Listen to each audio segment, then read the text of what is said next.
Hello and welcome to the Joy Journey podcast. I'm your hostess with the mostest, Jillian Shecker. And I'm so happy to be here with you today.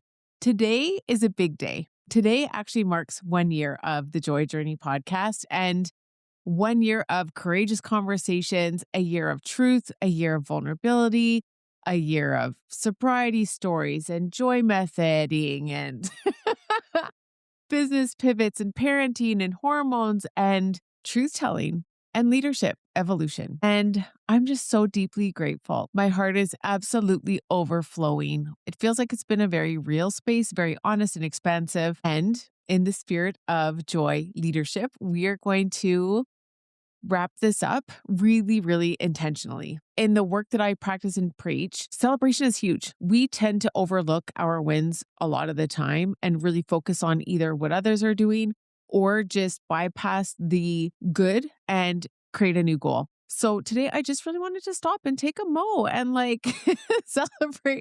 celebrate how far we've come. I hope that you will celebrate with me in your own way, celebrate yourself, celebrate your wins as well. This is the one thing above all that I would love to inspire in the world is self-celebration. It's the easiest way to raise the vibration because it's gratitude. Self-gratitude, self-celebration is like gratitude on steroids. So let's do this. Grab your favorite tea, coffee, kombucha, whatever it is, your favorite snack. Get cozy and let's dive in.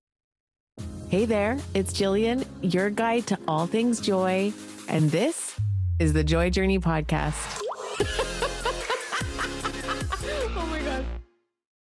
Welcome back to the Joy Journey podcast. I'm so excited to connect with you today and talk all things courageous shifting and joy leadership. If this past year has reinforced one thing for me, it's that joy isn't actually a feeling, it is a leadership strategy. And when leaders really get this, everything changes. When joy is misunderstood as just being an emotion, it becomes optional. And when joy is understood as alignment, it actually changes everything. It becomes sustainable. Alignment is leadership. Leadership is, I call it energy stewardship, okay? I call it the joy leadership formula. It is awareness plus action equals alignment. And in all of the research that I've done around joy over the years, what I know to be true in the rooms that I've been in, when I'm asking everyone, what does joy mean for you? Is that it's actually different for most people. And this is how I know that joy is actually alignment. It is alignment with how you most want to feel. In order to experience joy, whether we consider ourselves a leader or not, it's going to require us to take accountability for it. Because if you've been listening along, then the one thing you know about joy is that it isn't actually just this light, airy, fun, shiny thing, which I wish it was. It actually requires us to meet all of those edges, feel all of the feelings, not just the good ones, and really walk ourselves through discomfort to get to the other side over and over and over again. So alignment to me is leadership, and that willingness to take inspired action is the most badass thing that any of us could be doing. So let's take a moment and really ground in this idea of joy leadership. It's not about surface positivity, which again, I think maybe even people who see me like dancing in bathrooms or laughing my butt off might see that really loud, bright experience of joy. But the truth is, for me, joy is it's a regulated energy. It is inner peace. It's sturdiness. It's clean energy and honest agreements and conscious conversations. It's the willingness to go first. It's the willingness to fail and stumble and fall. And sometimes it feels pretty gross, to be honest. For me, it's about knowing that there's no such thing as failure if you're failing up. And all of the leaders that I look up, they're willing to bite the dust. I just heard, another one bites the dust. But really, we have to be courageous about this in order to be walking the walk in pathways that maybe haven't been carved yet, whether that's in our families, our teams, or it's literally the courage to go first. And it's about choosing courage over comfort and leading from abundance instead of fear or scarcity, if that makes sense. So just feeling into what it means for you, because again, I can sit here and say I know what it is, but I actually don't know what joy is for you. And I don't know what joy leadership is for you. But this episode, I'm really excited to explore it so that we can hopefully get you into even more alignment. And also, in the programs that I teach, We've got the Joy Nest where we're all in there, all types of people, leaders and people who might not consider themselves leaders, but they are. They're moms leading families and people leading communities. I don't think you have to be on a pedestal. In fact, I'm over the pedestal. I like to say that I lead from the hip, meaning I'm in it with you. I might have created the joy method. I use it every single day. Sometimes I fall off the journaling wagon. And when that happens, my whole day goes to shit. And then I'm like, what happened? Oh, no, wait, it's because you didn't do what you know actually works. So I'm in the practice of joy. I'm very humble about this. I don't think leadership means that we know better for others. I think it's we're willing to inspire others by being inspired, by being courageous, by being willing, and by honoring the alignment that is perhaps speaking to us. So to me, the real problem that I see is quite a lot of burnout. I feel like most everyone is tired right now. And I go in and out of tiredness too. As a manifester, I'm actually meant to rest 80% and be working 20. And I'm like, holy moly, like that's not how I've ever done it. But I feel like that's the opportunity for all of us actually is just to rest more and to really honor ourselves as we are doing the thing that we feel called to. But I would say that the burnout that I'm seeing in the world, it's not necessarily caused by workload necessarily. I feel it's caused by misalignment. I'm sensing that there is such an old way of doing things and there's this new way.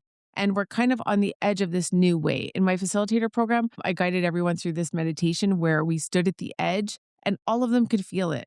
All of them could feel this new experience calling them, new opportunity, new experience, new level, but can't see it right now. And so can you trust that it's there? Could you actually just hold steady in the inner knowing that it's coming, it's unfolding. We get to unfold our highest alignment consistently with each inspired action that we actually are taking. It's knowing that we can't necessarily stay where we were. The world has shifted. Everything has changed. It's the frequency era. It is about embodied leadership. And for me, and I don't know about you, but you can feel when someone is not embodied. You can't fake it anymore, actually, because everything is energy. And joy leadership is all about energy, and you cannot fake energy. So if you're feeling like, why aren't you getting the sales or the opportunities or the offers? Check in. Are you in full alignment? This is what I coach with my one-on-one clients. So let's get that energy cleaned up, because once you honor the truth and clean up the energy, everything starts to flow again. Everything starts to flow. When you make joy your number one job, when you make how you feel your number one priority, everything you desire actually gets to flow in with ease. So checking in with that.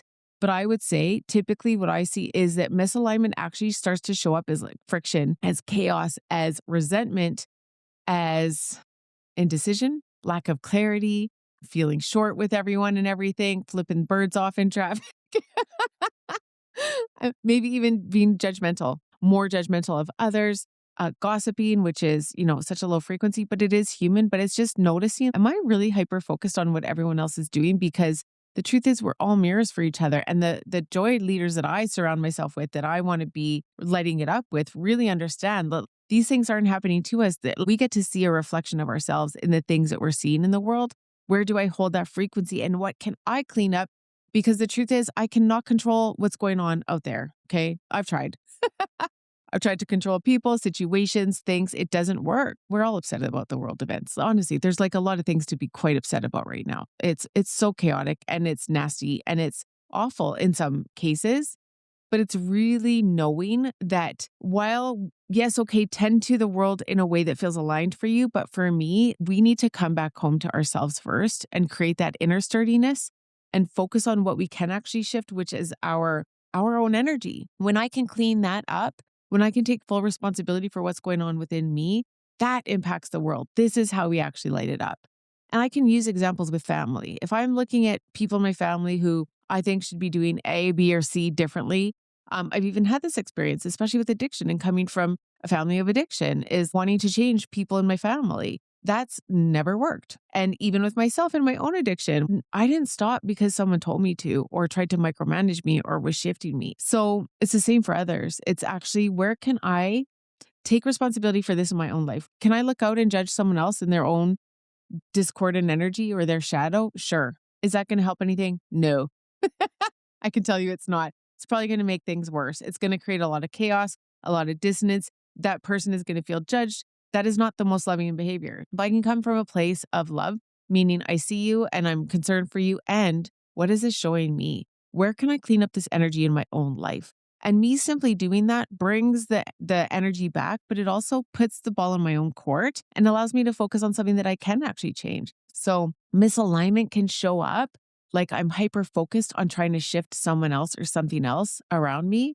The happiness is not outside in. Well, happiness actually is outside. Happiness tends to be, the events around us, the conditions around us. When this happens, when this person is doing this, or this event is like this, or my home is like this, or my job is like this, or when I have this or that, I feel good. The issue with that is that it's conditional and it's fleeting. And you're going to be going up and down like a friggin' roller coaster. The opportunity is to actually make joy and your inner alignment, your number one job, which means I go inside out. I go inside out. And I tend to myself every day. And we'll talk about more how to do this at the end of today's episode. But I just really wanted to share how normal it is. We are conditioned to believe that if we control the conditions or buy the right thing or have the right thing or look the right way, that we will have happiness. Happiness is fleeting. So whatever that experience is, it will be fleeting until we make it an inside job. If we're misaligned, this could also show up as a lot of urgency, a lot of pressure. I just got the feeling because I was operating in some of that recently. The pressure to get things done, the pressure to call it in, the pressure to pressure. Oh my God. No, like that is so stressful. What is the opportunity instead? Is to see what is happening, first of all, the awareness, the space to notice. This is what joy requires. The space to notice what is not feeling good right now and making room for the honest answer. I have put everything on the table this past few months, every aspect of my business, everything that I'm doing to see, is this still 100% in alignment? And anything that's not, I've been releasing and shifting. That pressure is not normal. That is not healthy. That is a lot of stress. That is a recipe for disaster, physically, emotionally, spiritually, mentally. So just noticing where you're overgiving and maybe overfunctioning in people pleasing, or maybe notice where you might be very boundaried, but your boundaries have gotten wobbly or murky and you have been overlooking yourself. Maybe you've been self-abandoning. I really want to normalize that this does not look one and done. I had a funny call with a facilitator the other day who's like, I thought I learned this.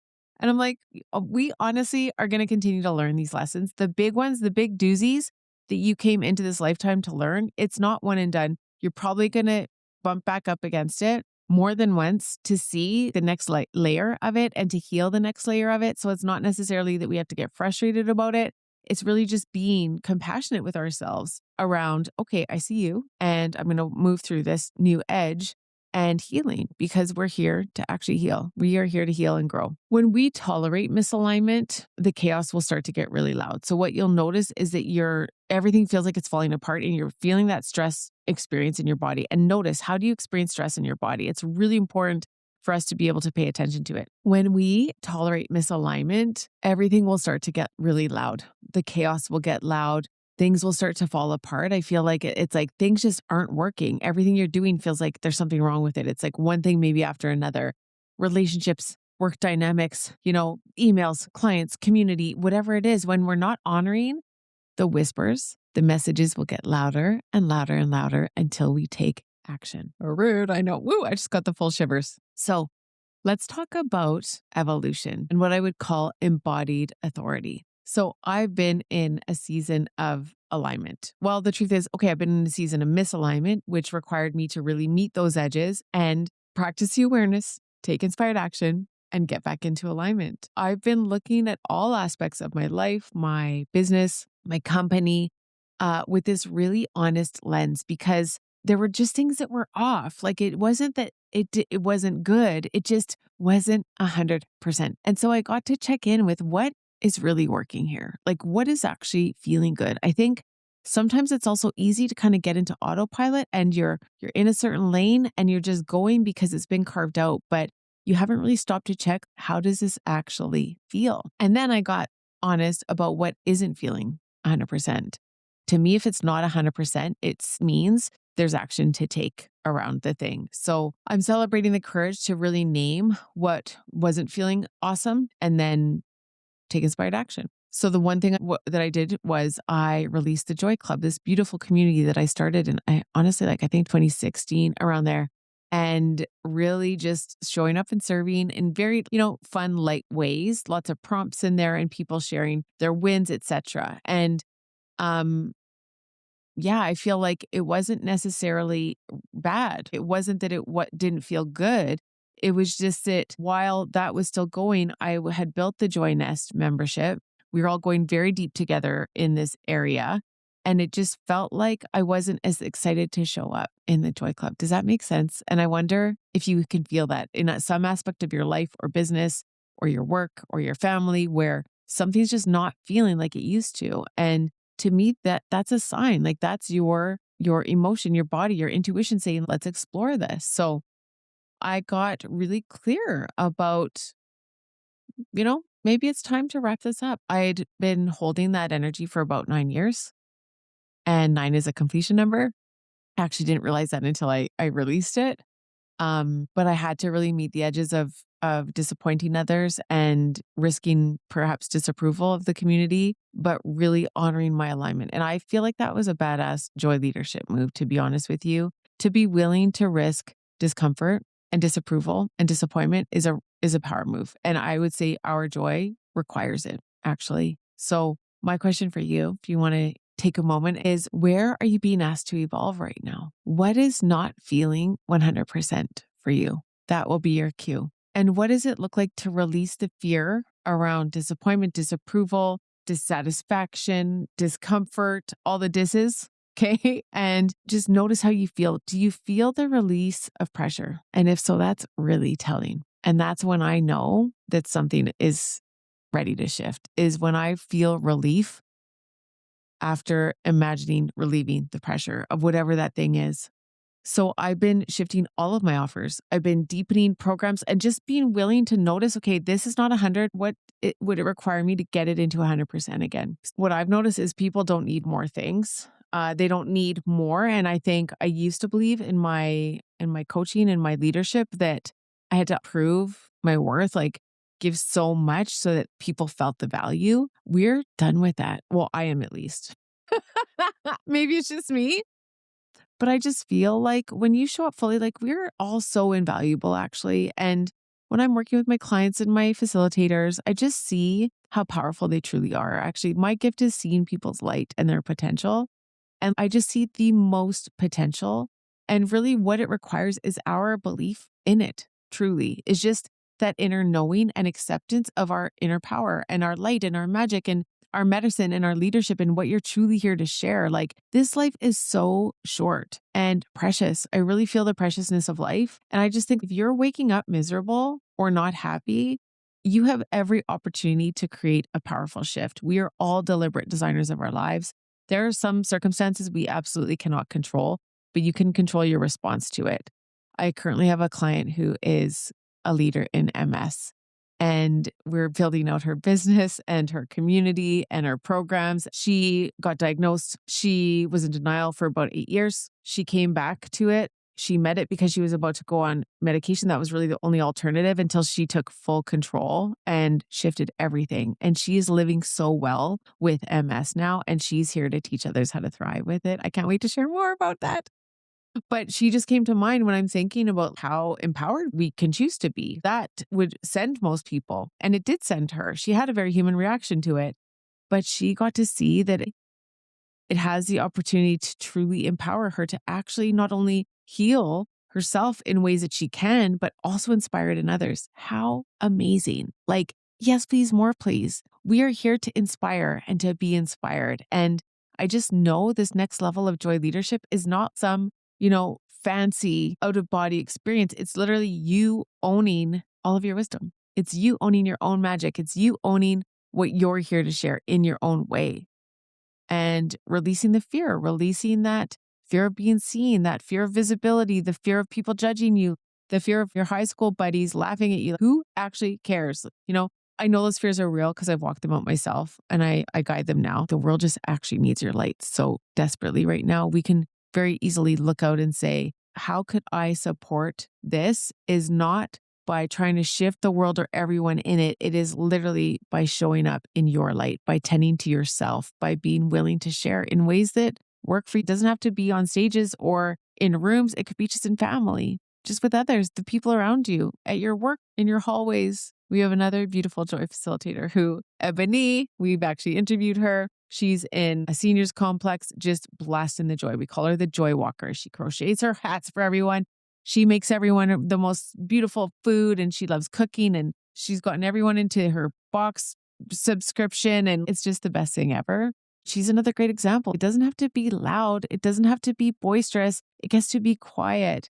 But this is the call for the leaders. It is a call for joy, and for us to see how important it is for us to tend to it in order to actually make the powerful shift that the world needs right now. Okay, the next loving, curious question is, where have you been avoiding shifting things because it's the way you've always done them? It's the way you've always done them, or all the work is already done. Maybe you're hearing that message. You're hearing the message that it's time to shift, that there's something there that needs to be tended to. And if you're hearing it, I would just really recommend honoring it. I'll give you an example. This past intake of the facilitator program, I shifted the whole friggin' thing. And you guys, like, I had it easy, okay? Like, it was all done. It's now been since 2022. I did about 5 intakes and the materials were created. I mean, it's a very intensive program and curriculum developed by hand. And and so good, but it was like, okay, it doesn't need to be so long. There's pieces that we don't need to do in this way. It was ready to evolve. And so I heard the message. It took a few knocks at the door, but I finally heard. And then once I decided, it was like the most huge inspiration coming through. All of the content, what needs to happen, what needs to change, how to make it better. And I tell you, I feel the up level. If we just always do what we've always done, that doesn't really support anyone. It's what is ready to shift. Where are you ready to evolve? Either you, your company, your business, your relationship, your self-love, self-care, whatever it is, what is calling to you? And could you get curious about what it gets to look like next? And could you step into trust? Step 7 of the joy method, trust. Trusting that as you listen, as you take in the next baby steps, awareness plus action equals alignment. If you can commit to the next baby step and just trust it will unfold perfectly, I guarantee you will get to the other side and it will feel so good. I tell you, that's the truth. So, when I look at, okay, what else is coming to it? Well, the season of the podcast. I mean, I could have gone on forever. In fact, I had a lot of people tell me to. I had a lot of people tell me to keep going. We've got some really great data around. There was one number that was really bonkers awesome, like 10% global listenership or something, 10th percent. I don't know. It was really great. I was recommended to keep going and even encouraged and coached to like, this is what you could do. And while I so appreciate that encouragement, and that's really people that love me and care about the message and care about the podcast who want this to keep going. But for me, alignment is queen. And I have to listen that it's time to wrap this season up. It's been a year, time to wrap it up and tend to other things just for now, not forever, just for now. I teach alignment and I have to walk that out. This is one of the biggest things that I teach in the work that I do in the world. So I must model this. This is joy leadership, is willing to walk the walk. If I'm talking about it, if I'm teaching it, you better believe that I'm friggin' doing it as well. So I think it's really quite vulnerable to evolve publicly, but I think it's the most badass thing that we can do as loving leaders is really show others the willingness to shift and to show that we're not meant to do the same thing forever and really just honor the call, honor the energy and take those inspired actions toward the new, whatever the new is. So joy leadership requires the courage to do what feels right. Ooh. And sometimes that won't make sense to others. Oh my gosh, I know, so rude. It's so rude, but it's so true. So what have you been hearing that you need to shift, but you're scared about how others will react to it? Ooh, that's what I want to know. What is it? Is there anything you got to hit me up and let me know? What is it? What is it? And what would it look like to be courageous and risk that disappointment, the disapproval, and trust in your vision? Trust in your heart. Listen to those whispers. Because the thing is, when we stop listening, the heart stops speaking. And this is what happened with me or my drinking. It was like I disregarded myself so long that I couldn't hear my heart anymore. And that was part of the joy journey for me, was really coming back online with my emotions, my intuition, getting access to that inner wisdom. There are no bad or wrong emotions. Your emotions are here to guide you. So if you're feeling not good, if you're feeling uncomfortable, if you're feeling the stretch, the push, the squish of that next level, what would it look like to really just honor it and get curious? And if you need support with that, just reach out. I've got a one-on-one strategy session. I'm happy to give you a little bit of a podcast deal. Just reach out and I'll send you a code. But I just feel like this is what joy leadership really requires, is for us to meet those edges and trust in your heart. And if I just ask you, what kind of leadership do you actually want to model? What do you want to model? What energy do you want to model in the world? What do you want to model for your kids, your grandkids, your people, your community, your teams, your whatever it is? What would you love for your legacy to be? And we create our legacy every single day in the ways in which we're showing up. So how do you want to show up? And what does it look like to show up in aligned, true, authentic energy? I tell you, it is abundant. Fear will tell us that the things we want to change are a bad idea, that no one's going to like it, no one's going to buy it, no one's going to do it, you're going to fail, it's going to be awful. But once we can meet the edges of fear of failure, you're unstoppable. You're unstoppable. Jen Sincero has a quote. I've got it framed in my office. It's, "There's nothing as unstoppable as a freight train full of fuck yes." There's nothing as unstoppable as a freight train full of fuck yeah. And so what does it look like to honor that? Yeah, it gets to be scary and you're going to take the inspired actions and you might wobble and you might fail and you might fall, but there's no such thing as failure. It's all learning and growth. In the Joy Journal, in the Joy Nest, everywhere, we talk about how we have these opportunities for growth where we glean the gold from the experiences, the failures, the falls, the stumbles, and we learn what we would do differently next time. This is atonement, by the way, which I learned through sobriety. And once you glean the gold, then you can release the rest. You can release the shame, the guilt, the regret, whatever it is, and step forward with your new wisdom. We gain wisdom through perceived failure. Actually, this is how we grow. And so in the leadership edition of the Daily Joy Journal, I was guided to shift the OFGs, or the opportunities for growth, into opportunities for leadership, OFLs. And this means we realize that actually these falls, failures, stumbles are here to teach us and show us and give us wisdom that we can then actually take and teach others with. Because when it comes to learning, I believe that either we actually learn from what we might call suffering in our humanness. So we fall, we stumble, it hurts, we're hurt, it's contrast, it's gross. But in law of attraction, the contrast is actually here to show us where to revision. So step one of manifestation from a law of attraction perspective is contrast, which looks like suffering. So we actually learn from suffering. But what's also amazing is we don't always have to suffer to learn. You don't need to suffer to heal. You actually get to learn from others. So every time that we suffer or stumble or fall and then learn, okay, we learn, we glean the gold, we gain the wisdom. When we're willing to share, even just with one other person, that removes suffering for them, or could even prevent it, actually. And this is, again, how we light it up together. My vision from the very beginning of this work in 2018 was I saw a field of fireflies. And it was dusk and it started to get dark and the whole field lit up with light of these fireflies. And this is the work that I see us doing. And there's so many ways for us to light each other up, but it's not in the way that most of us have been taught, which is I give to you, or I do it for you, or I rescue you, or I fix you, or I'm half dim and you're half dim. So I'm going to give you my light, but now I have no light. It's really why focusing on ourselves and tending to our own light and energy and frequency is the most badass move we could take. Because as we do that, we light it up and then we can give from a place of overflow instead of depletion. Because if we're giving from depletion, if everyone's giving from depletion, we're not as lit up as we could be. This is how I believe we light up the world. So let's go back to misalignment for 1 second. I want to teach you my new formula that has come through as I was lining things up in my life very uncomfortably, but courageously. So the framework it's the 3 R's. Okay. So when you notice misalignment, meaning, all the symptoms we shared earlier, you're feeling tense, you've got lots of chaos happening, things just aren't working, nothing is flowing, things feel like they're falling apart, you're not happy, you hate everything that you're doing or some of the things that you're doing. This is how it shows up for us. So when misalignment shows up, I believe it requires one of 3 joy leadership moves. The first one is to release. You could release whatever it is to make more room for what you desire. This would free up capacity. This would allow you to complete what is complete and honor what was and let it go cleanly and like wrap it up in a bow. One of my coaches, Paula, used to say that let's do completion energy, wrap it up in a bow. And so that's kind of what I did with a few of the things in my company was really, wrap up the Joy Club and just honor that it was for a time and that it was beautiful and that I'm moving on to other things, a deeper experience of this work, which is in the Joy Nest, this community membership and where we go more deeply all together.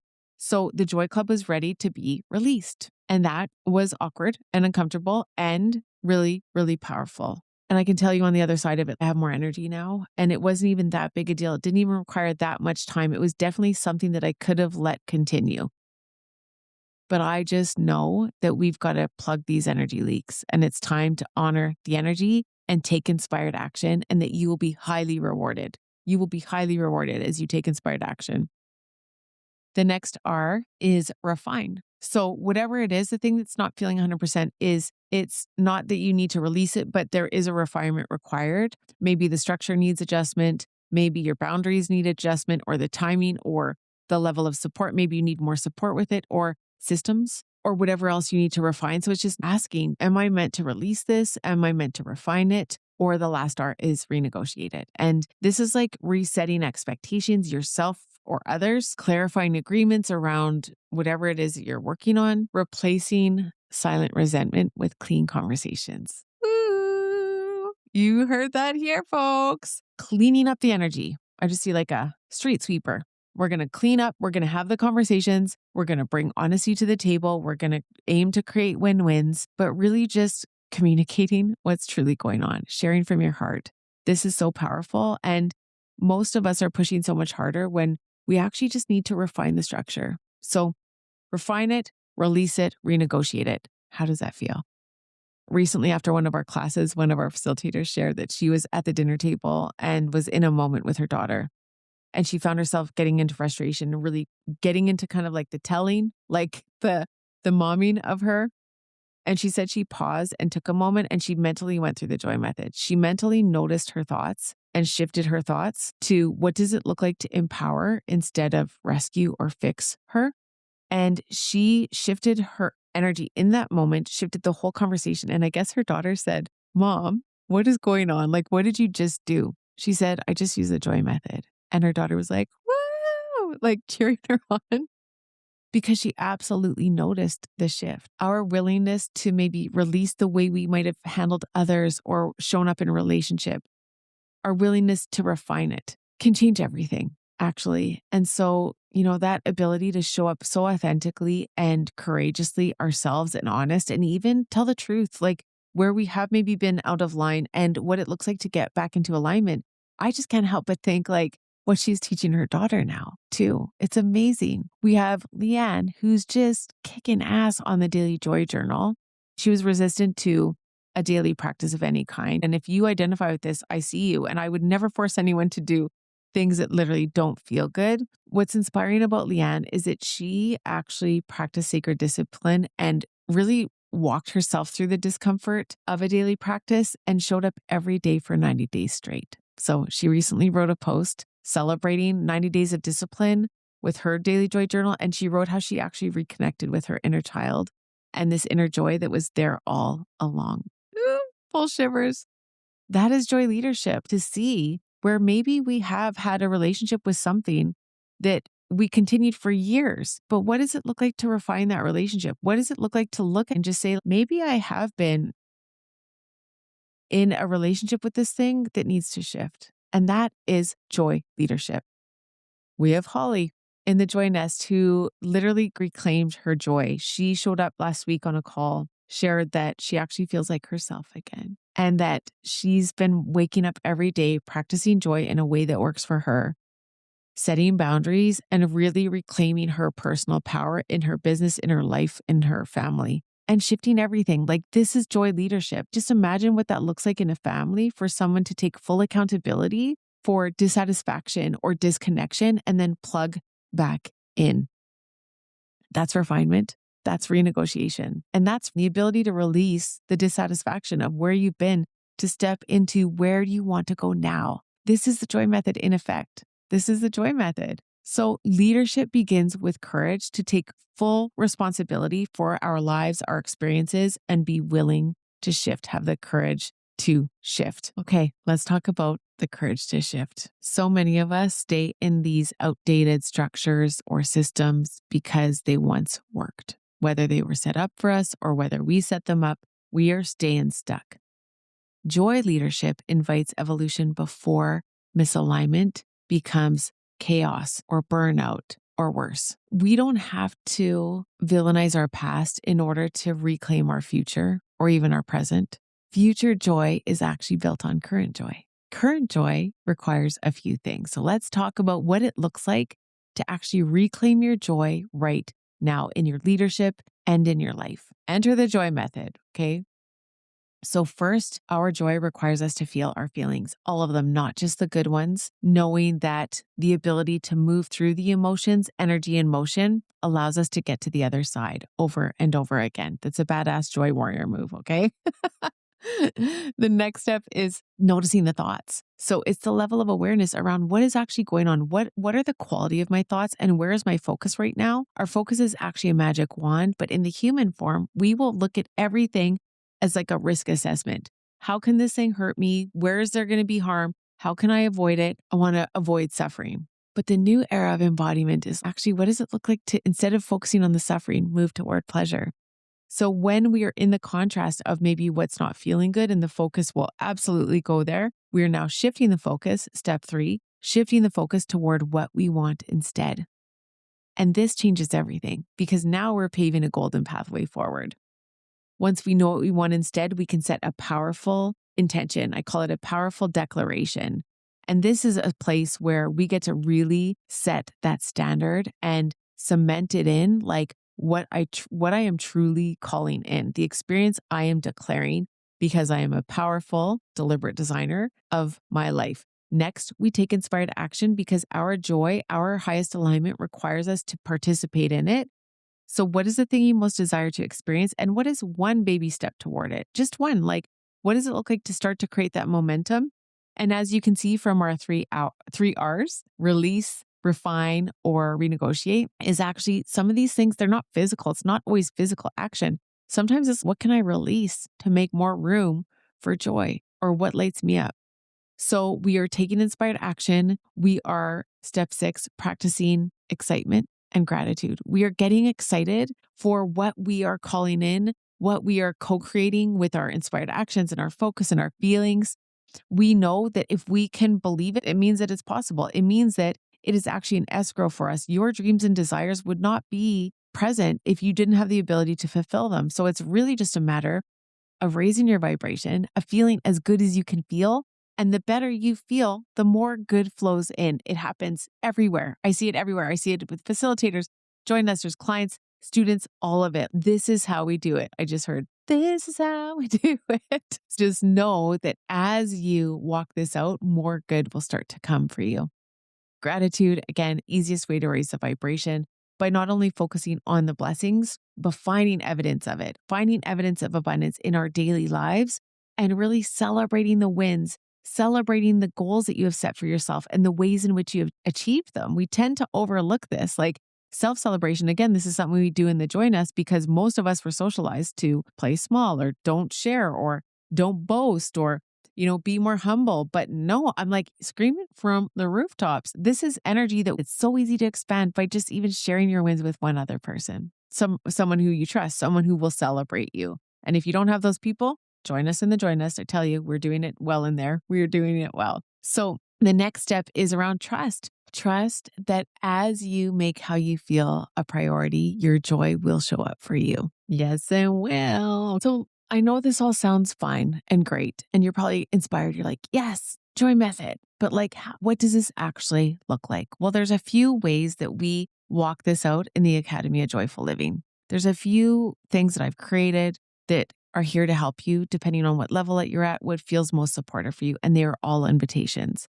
So first off, the Daily Joy Journal is where awareness begins, and it's where we begin to practice the joy method in real time. It helps to train emotional regulation and awareness and intentional focus And I recommend starting, I don't have it with me right here, but I recommend starting with the gray journal if you're at the beginning of your journey, because it's kind of easy to create that daily practice. And then when you're ready and that feels sturdy, then I would shift into the leadership edition. I do have one here, the Joy Leadership Edition. This one will allow you to bring joy along with you through your daily tasks and your goals and your dreams, and just ensure that you're honoring how you feel along the way. We will also bring these in with teams as well.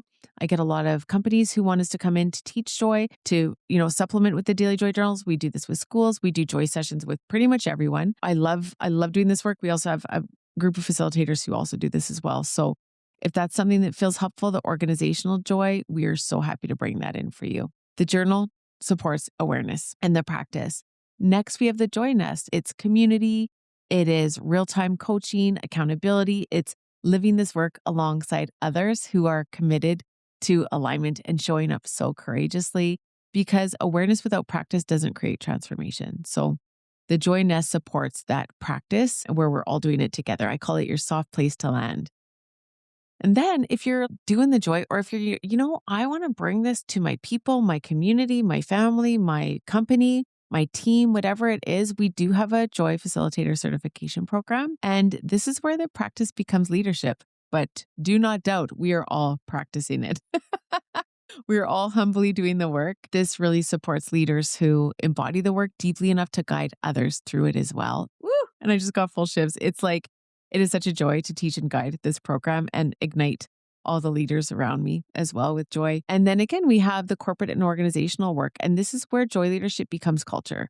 So this is where we can come in and reduce the friction and strengthen communication and get leaders and teams really back into flow and back into intrinsic motivation. This is how we actually create sustainable performance. And also, I'm just going to say it, not only does joy increase productivity, but it also directly impacts profits. We're moving into the era of embodied joy leadership. You can no longer fake it and make it. That was an old cliche that might have worked. I think it probably helped me in places where I didn't have the confidence. But I would just truly say, if you and your team, your company, if you want your people to succeed, we've got to tend to what's going on under the hood. So corporate joy brings joy into the culture. So as we're closing this season out, and I invite you into celebration with me in that same spirit of alignment, just wrapping this all up with so much gratitude for you, for listening, for everyone who's shown up, for all of the guests that we've had who have shared their stories so courageously. This is not an end. This is literally just a pause. It's a beautiful celebration. So as we're wrapping up, and when I was feeling into what would I love to leave people with this season, if I've learned anything from my sobriety, from losing people I love, from my melanoma scare, from the biggest moments of contrast in my life that I actually see as those opportunities for leadership, it's that life and joy is not found in the shiniest peaks or the shiny, bright places. It's found in the magical middle, and often it's also found in the shadows. It's found in the places where maybe we're avoiding or not willing to see.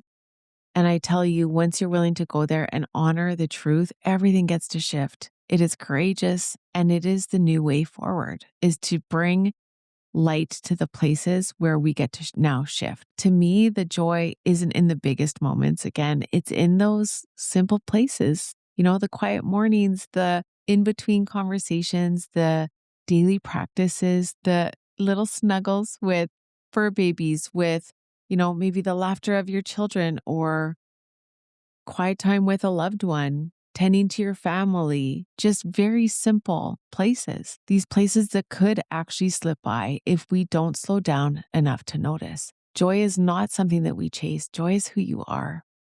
And so where can you come back home to your joy and really truly honor yourself and your energy? This would be what I recommend. This is something that that we cultivate every single day. This is not a one and done. Joy is a practice. It is living and breathing. What I know to be true is that we cannot be leading from depletion, and we can't build legacy from burnout. You cannot serve sustainably without energy. Joy leadership and really making the powerful impact that I know we all want to make is about tending to yourself first. This is not selfish. This is stewardship. This is the way forward. I'm just so convinced of it. I've seen it. I experience it. I witness it every single day. You choosing you and lighting yourself up and honoring yourself and your energy will shift everything. My greatest wish is for you to make your joy a priority. May you honor how you're feeling. May you honor your alignment. May you give yourself just a little bit, even just a tiny bit of room every single day to listen to the whispers of your heart. Joy is not just a feeling. Joy is a leadership strategy. Joy is how we light up the world. And when leaders understand this, everything gets to change. I'm so excited to serve from overflow and teach and guide others how to light it up, how to light up the world from the inside out with joy. Invitation to sign up to receive my joy letters, which are little weekly audios. If you love to hear these transmissions, short weekly audios sent straight to your inbox that feel like a warm hug with gentle reminders that you need right in the moment. This is just the beginning. Thank you again for being here with me, sending you all the best on your journey, and invitation to connect with me on all the socials so that I can cheer you on. It is my favorite thing to do. Thank you for being here. Thank you for being you. To our joy.